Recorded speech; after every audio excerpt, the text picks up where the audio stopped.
G'day folks, my name's Jaiden Drought with the Farm Trader magazine. Here we are, beautiful mid-Canterbury afternoon, and behind me is the Sumo Quatro.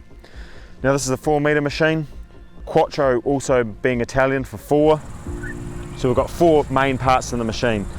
The Italians couldn't count that well because we've got 2 sets of discs in each compartment, but what we've got is discs, rippers, discs again, and then we've got the roller at the back. So we'll start at the front here. One of the key features of the Quattro is that it's drawbar mounted rather than 2-point linkage mounted. That helps to keep the weight in the machine, in the ground. So we've got depth control here with the ram shims, and also this double drawbar which really pulls against this headstock, pulls it into the ground. Part of the reason which makes it hard to pull, but secondly it also doesn't come out of the ground once it's in there, so that's great for this type of machine. We've also got ram shims on the discs. Again, discs front and rear along with the rear roller keep the machine really nice in the ground, so although it's quite a long machine, it really bites into the ground, which is what you want with those ripping arms.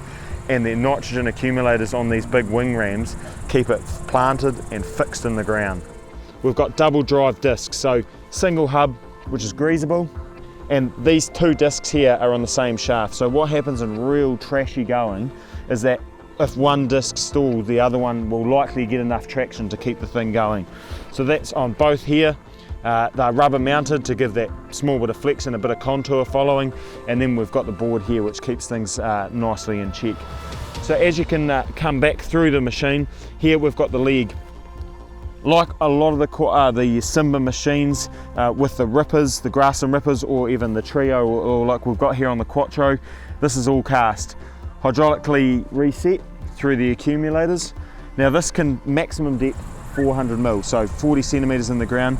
And as you can see here, this is really, this is turfy, it hasn't even been sprayed. It's been sheep country forever, and this is doing a really nice job of pulling that soil up. So we've got 2 sets of discs, then the ripper. We come to the next set of discs, same thing, double drive, scallop discs on the angle, rubber mounted. This thing keeps things nicely in check, so this is more of a finishing pass after the rippers. And then as you can see here, it's really smashed up this side. We've got a lot finer finish from that last lot.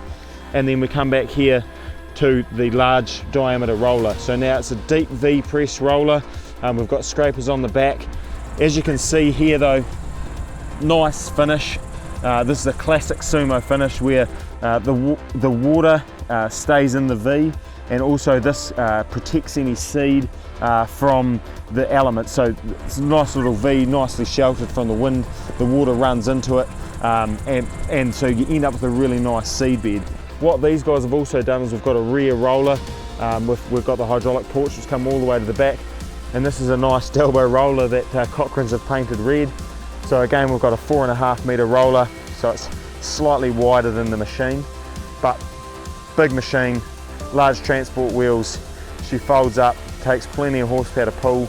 We've got a 380 on the front, she's barking, but Sumo, they don't run away from the fact that it takes a lot to pull, but this thing is doing a serious amount of work.